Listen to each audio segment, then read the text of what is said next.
Hola, ¿cómo están? Bienvenidos a un nuevo episodio de Leamos en voz alta. En esta ocasión vamos a leer el capítulo que se llama En la oscuridad, aquí en la granja Grusha. Vámonos directo. Y dice así: En la oscuridad. Pese a su determinación, David no había descubierto nada al final del día siguiente. Recuerden que David estaba haciendo un diario. La rutina de la escuela transcurrió con normalidad. Desayuno, latín, historia, descanso, matemáticas, comida, geografía, fútbol. Excepto porque nada era ni remotamente normal, como si todo, las clases y los libros, participaran de una farsa elaborada minuciosamente, y que solo cuando hubiera la certeza de que nadie mirara, la escuela mostraría su verdadero aspecto. A las 7:30 de la tarde, David estaba haciendo una composición en la biblioteca, un salón un tanto singular, pues no había libros en él. En lugar de libreros, en las paredes se exhibían cabezas de animales disecados que miraban fijamente con sus vacíos ojos de vidrio desde sus monturas de madera. No era de sorprender que David no pudiera concentrarse en historia, con dos topos, un armadillo y un jabalí espiando por encima de su hombro.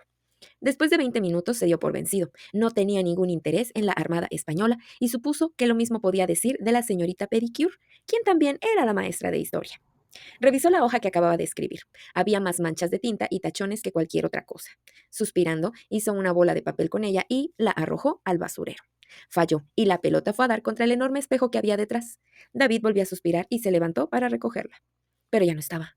Buscó detrás del cesto de basura, debajo de las sillas y sobre el tapete, que estaba frente al espejo, pero la bola de papel había desaparecido sin dejar rastro. De pronto, y sin mayor razón, David se puso nervioso. Miró de reojo sobre su hombro y tuvo la impresión de que el jabalí le sonreía. Salió corriendo de la biblioteca, azotando la puerta tras de sí. Un pasillo angosto, de techo abovedado, llevaba de la biblioteca al vestíbulo principal. Lo había recorrido la tarde de su llegada a la granja Grusha. Por ahí estaba el estudio del señor Tragacrudo, y ahora que se había detenido frente a la puerta, lo recordó. Fue entonces cuando escuchó las voces. Venían del cuarto, enfrente del estudio del señor Tragacrudo. Una habitación con una puerta oscura, de madera, artesonada, y la palabra directores, pintada en letras doradas. Así que en la granja Grusha no había uno, sino dos directores, lo cual lo dejó intrigado, pues no había visto a ninguno de los dos todavía. Echó un rápido vistazo a su alrededor. Los otros alumnos habían salido de la biblioteca antes que él. Estaba solo en aquel pasillo. Se arrodilló delante de la puerta, fingiendo amarrar las agujetas de sus zapatos. Se acomodó bien, me parece. David reconoció la voz de inmediato. Las cascadas sílabas del señor Tragacrudo eran inconfundibles. La niña se puso un poco difícil en su clase de modelado, pero supongo que era de esperarse. Pero firmaron todos. La voz era aguda, medio ahogada, y David podía imaginar a alguien dentro de aquel cuarto forcejeando con una corbata demasiado apretada. Sin problema, señor Falcon, se rió el señor Tragacrudo, con un tono curiosamente melancólico. Jeffrey, el niño que tartamudea, fue el último en venir. Trajo su propio lápiz y dos botes de tinta.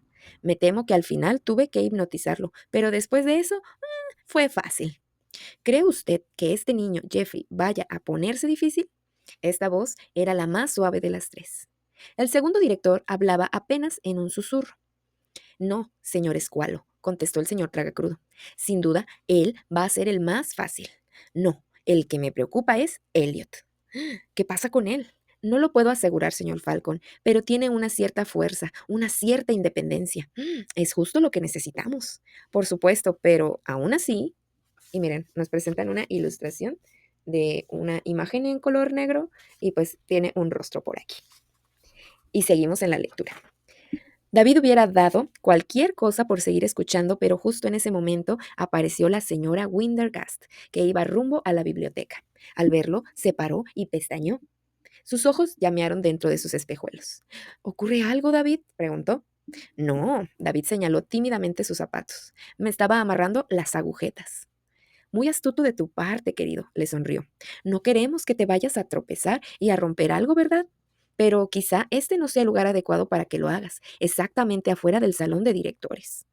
Porque alguien podría pensar que estabas escuchando, y eso no dejaría una muy buena impresión de ti en la primera semana de clases. ¿O sí? No, dijo David, levantándose. Lo siento, señorita Windergast. Se movió lo más rápido que pudo. La prefecta lo rozó al pasar y entró al estudio de los directores. David hubiera dado su brazo derecho por oír lo que decían, pero si lo volvían a encontrar junto a la puerta, quizá le tomarían la palabra y el brazo. Así que prefirió ir a buscar a Jeffrey y a Julia. Los encontró afuera del salón de maestros. Julia estaba revisando los casilleros, cada uno con el nombre de uno de los maestros. ¿Ya viste el casillero de Monsieur Le Pup? Le preguntó al verlo. ¿Qué tiene? Hay una paloma dentro de él, dijo Julia, con un gesto de asco. El ave evidentemente estaba muerta. Parece como si algún animal salvaje la hubiera atrapado. ¿Qué hace aquí? Preguntó David. Tendrás que preguntarle a Monsieur, respondió Julia. Si es que se aparece algún día, agregó Jeffrey. Caminaron juntos por el corredor. De un lado había casilleros, del otro estaban las puertas de los salones de clase. Dos niños que se dirigían a los dormitorios pasaron junto a ellos. Faltaba casi una hora para que sonara la campana, pero al parecer casi todos los alumnos de Grisham se habían ido ya a la cama. Como siempre, el silencio que reinaba en la escuela estaría más apropiado en un museo o un monasterio. En todo el día, David no había oído ni un azotón de puerta ni el rechinar de un pupitre. ¿Qué estaba sucediendo? ¿Qué estaba pasando? En la granja, Grusha. Encontraron un salón vacío y se metieron. David no había estado en esa habitación, así que miró en torno con curiosidad. Las paredes estaban cubiertas con carteles que mostraban diversos animales, por dentro y por fuera. En vez de escritorio, había una plancha de mármol con aparatos científicos, un mechero, un pequeño caldero de metal y varios botes de sustancias químicas. En uno de los extremos había una rata blanca agazapada dentro de una jaula y dos sapos que miraban apesumbrados hacia el exterior de un tanque de vidrio. El esqueleto de quién sabe qué animal estaba en una esquina. Debe ser el laboratorio de biología, susurró David. Ojalá lo fuera. Julia sacudió la cabeza. Todas estas cosas las sacaron en mi primera clase de esta tarde. ¿Clase? ¿De qué? Preguntó Jeffrey. De cocina. David tragó saliva, acordándose del estofado. Julia se sentó en uno de los pupitres. Vamos a comparar notas, dijo. De nuestros 2 primeros días en la granja Grusha, aprobó David. Jeffrey, tú primero. Jeffrey tenía poco que decir. Él se sentía el más infeliz de los tres y todavía estaba confundido después de su encuentro con el señor Tragacrudo. No había trabajado para nada y durante su última clase lo único que había hecho era escribir una carta a su madre en la que le rogaba que lo sacara de ahí. El único problema era que, por supuesto, no había correo en la isla. Odio este lugar, dijo. No es tan duro como imaginé, pero no es nada parecido a lo que pensé. Todos los maestros están locos y nadie me molesta porque tartamudeo. Creí que no te gustaba que te molestaran, dijo David. No me gusta, pero sería más normal si lo hiciera. Nada es normal aquí, intervino Julia. Primero que nada, nos hicieron firmar con sangre las clases. No se parecen a las clases en las que he estado. Y luego está el asunto de los anillos. Yo también los vi, dijo David. Todos llevan el mismo anillo. Es como una especie de símbolo que los une. Y descubrí otras cosas, dijo David, quien siguió describiendo sus hallazgos del día, comenzando por el misterio de las pijamas. Puede que me equivoque, dijo, pero tengo la impresión de que todos los niños usan nombres falsos. Hay un niño en mi grupo que se llama Gideon Penman, murmuró Julia. Exactamente. ¿Qué clase de nombre es ese?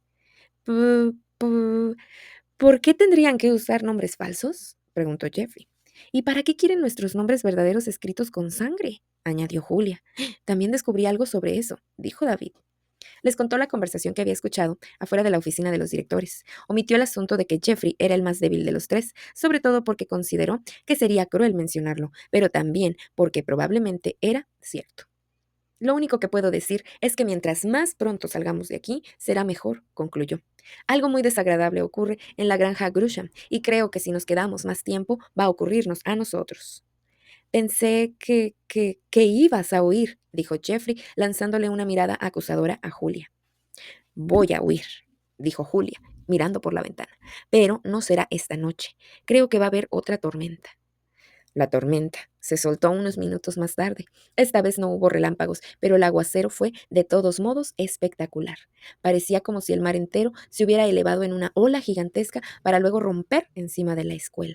Al mismo tiempo, la ventisca levantaba la tierra y reventaba contra los muros. Los póstigos sueltos fueron arrancados de sus marcos. Una lápida explotó. Un enorme roble se partió por la mitad. Sus ramas desnudas quedaron esparcidas por el suelo.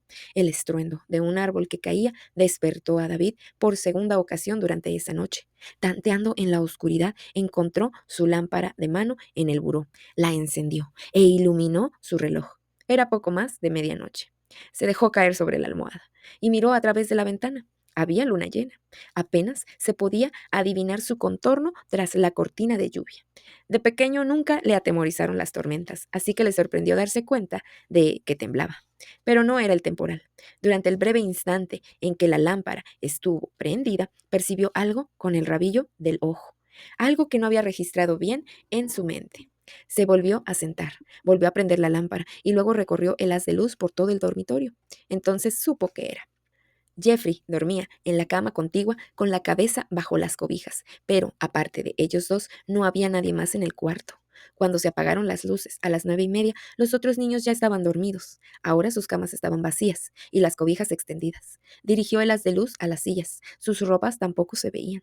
En silencio se deslizó fuera de la cama y se puso la bata y las pantuflas. Luego se acercó a la puerta y la abrió. No había ninguna luz prendida en la escuela y el silencio era más profundo, más aterrador que nunca.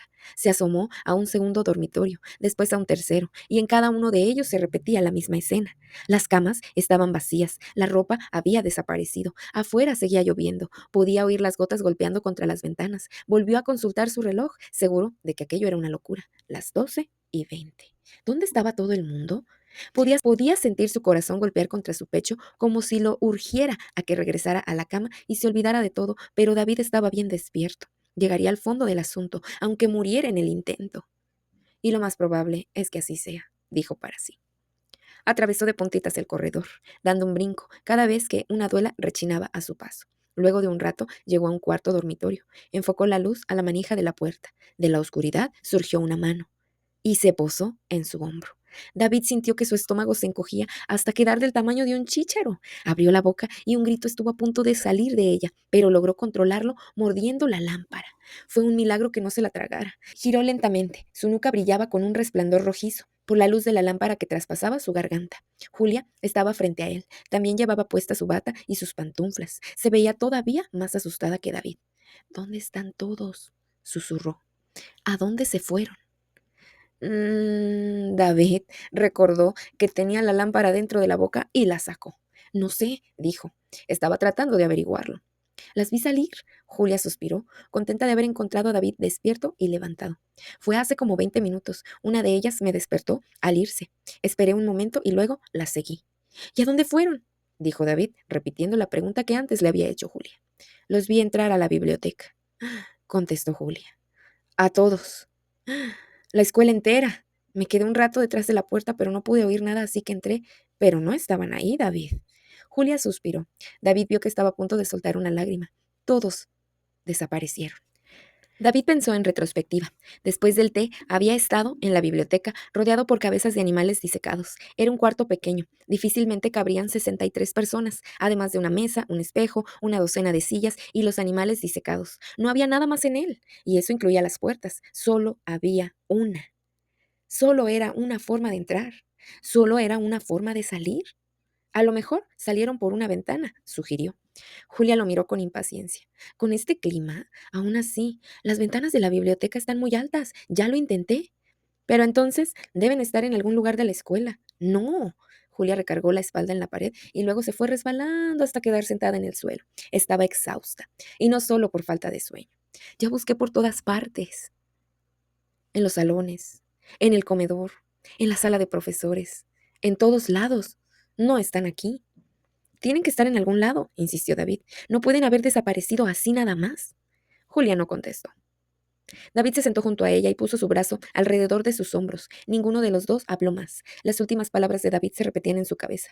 Tienen que estar en algún lado. No pueden haber desaparecido así nada más. Pero sentado en aquel oscuro y silencioso pasillo, supo que estaba equivocado. Por increíble que les pareciera, estaban solos en la granja Grusha. Listo, terminamos el episodio de esta noche. Ha sido una lectura que nos ha traído hacia un lugar desconocido y posteriormente nos ha estado dejando ver que se quedaron solos en la granja. ¿Qué es lo que va a seguir? ¿Qué va a pasar en el próximo capítulo de La Granja Grusha? Pues no lo sabemos, pero estaremos leyéndolo el próximo jueves para que ustedes no se pierdan el episodio que se va a llamar Navidad. Hasta aquí llega la lectura de esta noche. Espero que les haya gustado mucho. Me despido. Soy Nancy Quintero, docente y mediadora de lectura. Esto fue Leamos en voz alta, La Granja Grusha.